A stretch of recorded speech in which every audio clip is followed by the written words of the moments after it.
middle of Elul, looking forward towards Rosh Hashanah, Yom Kippur, the Yom Noraim.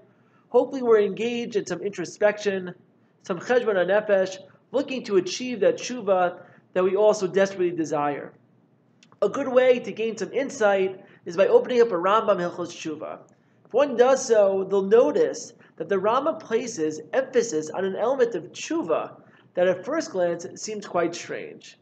If you were to ask me, perhaps the more important elements of tshuva would be azivas achet, the decision to remove oneself from the sin, kabbalah al-asid, the resolve not to return to a sin in the future, charata, remorse for past transgressions. But the Rambam, when codifying the mitzvah, places special emphasis on vidoy bepeh, the verbal expression of one's sins, of one's chatayim. Why would the Rambam do such a thing? Why does the Rambam seemingly neglect the more important elements of tshuva and opts to focus on vidoy bepeh? In order to properly understand this, it's important to take a look at the Gemara Maseches Shabbos. The Gemara tells over a story between a ger, a convert, and Hillel HaZaken. The ger requests from Hillel, please encapsulate the entire Torah for me on one leg. If you do so, then I agree to convert. How would Hillel possibly accomplish such a task? The entire Torah on one leg, in one sentence, all 613 mitzvos? And Hillel gives a response. Hillel says, you know what the entire Torah is? That which you dislike, do not do unto others. The rest of the Torah, says Hillel, is just an explanation. Go and learn. We all are familiar with this phrase. It seems to be the negative formulation, but is that really the entirety of the Torah? To be nice to other people? Don't engage in things which they dislike? What about Shabbos?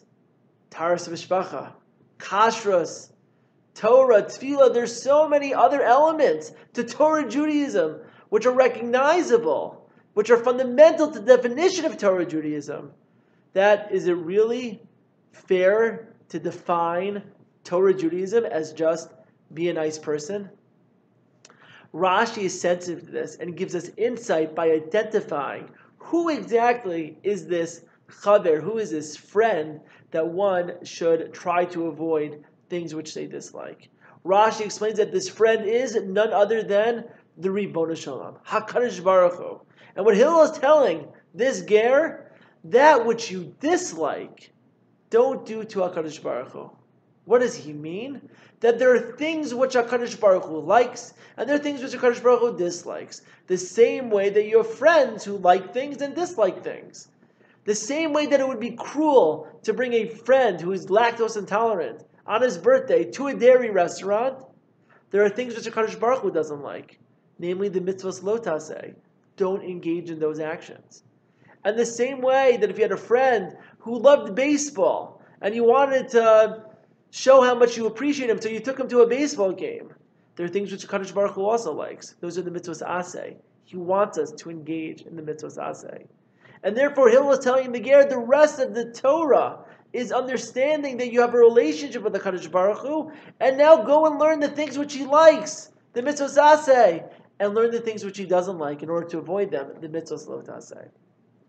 What Hillel is telling us is so important and fundamental, that the Taryag mitzvahs are not just a list of do's and don'ts, but they are our venue, our ability to forge a relationship with HaKadosh Baruch Hu. Those are the way in which we can deepen that relationship with God. And with this in mind, I think we would properly understand what the Rambam is getting at by placing so much emphasis on vidoy bepeh. What the Rambam is telling us as follows. Yes, it's true. Charata, azivas achet, kabbalah asid are super important to the tshuva process. But the problem with those elements is that it doesn't recognize that there's somebody else who I need to apologize to. There's a lack of an interpersonal element when it comes to charata, azivas achet, and kabbalah asid. The only element of tshuva that's interpersonal is vidoy bepeh, the verbal expression of what I did wrong. That's my opportunity, not just to fix myself and my own neshama for my failings and my shortcomings, but that's my opportunity to fix my relationship with HaKadosh Baruch Hu by verbally expressing my wrongdoings to Him and asking for mechila, saying, HaKadosh Baruch Hu, I'm sorry for what I did. May we hopefully all be zocha, not just to fix our shortcomings, our flaws, and our transgressions in order to better ourselves personally, but do so in order so that we could forge forward a deeper and more meaningful relationship with HaKadosh Baruch Hu. בכהנים והעם העומדים בעזרה, כשהיו שומעים את שם השם המפורש יוצא מפי, כהן גדול היו קוראים, משתחווים ונופלים על פניהם. ברוך שם כבוד מלכותו לעולם ועד.